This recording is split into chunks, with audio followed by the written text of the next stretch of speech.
Hi, I'm Sam Coffman with The Human Path, and today we're going to talk about yarrow for 5 minutes. Yarrow is one of these beautiful little perennial white flowered, white ray flowers with sort of yellowish disc flowers in the aster family.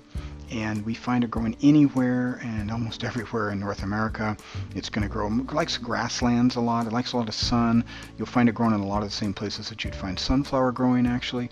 And it is just one of those, in fact, some places it's considered to be an invasive species. I don't know if I'd go that far, but it'll spread. So it spreads through the rhizomatically, and it also spreads by seed really easily. The seeds will drop off and literally germinate the same season. So once you get it going in your garden, like I have it here, you almost can't stop it. And what I'll do is I'll actually dig out clusters and then put them on to other places out on our school campus or other places where the soil needs work. And it's great. It's because it grows in just about a variety of soil conditions and really, really well.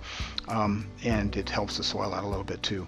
And plus it's great for pollinators. All pollinators love it. So this is a plant that we use pretty much anything from the root all the way up to the seed. I use it all, everything.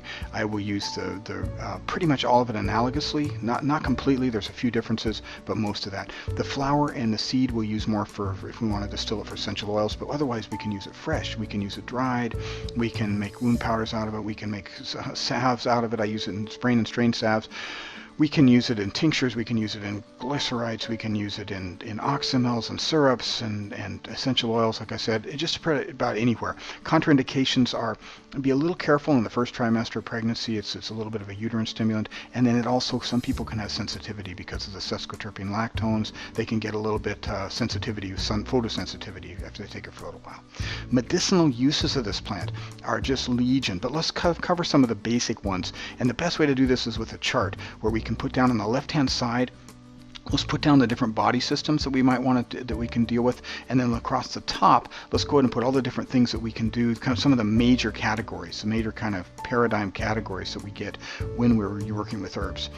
This is sort of a general way to do it, but also be able to be specific when we start thinking about how the same plant works similar ways in different organ systems. So wound healing, it speeds up the inflammation and creates new blood vessels, angiogenesis, through its ability to kind of clear out clots and clear out problems, right? And moves our system through that.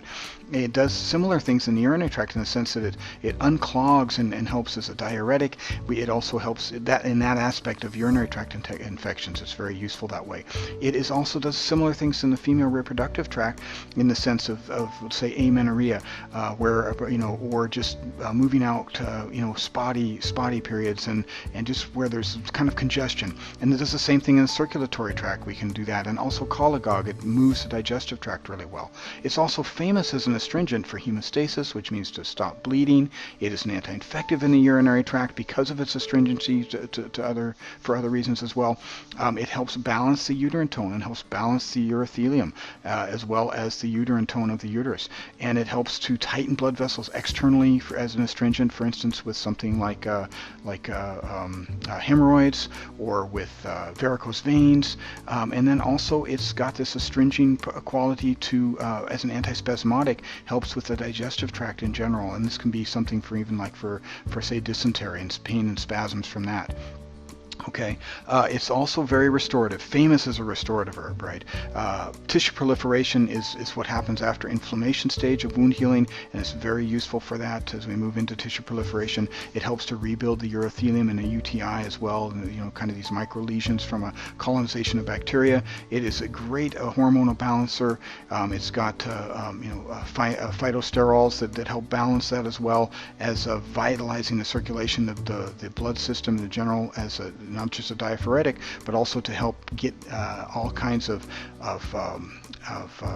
energy out there to vasodilation of the peripheral vascular system, which helps with a lot of different things that have to do with our circulatory system and even our heart. And then also will help like a bitter, even though it's not specifically considered a bitter, it also will help to increase the appetite as it's a cholagogue and helps stimulate the liver to do what the liver does best in terms of how it helps our digestive tract. So that's been it. That's been a 5-minute brain dump of yarrow. I hope you liked it. If you did, then go ahead and follow us on Vimeo and YouTube, and we'll have more of these coming down the pike for sure. And thanks for watching.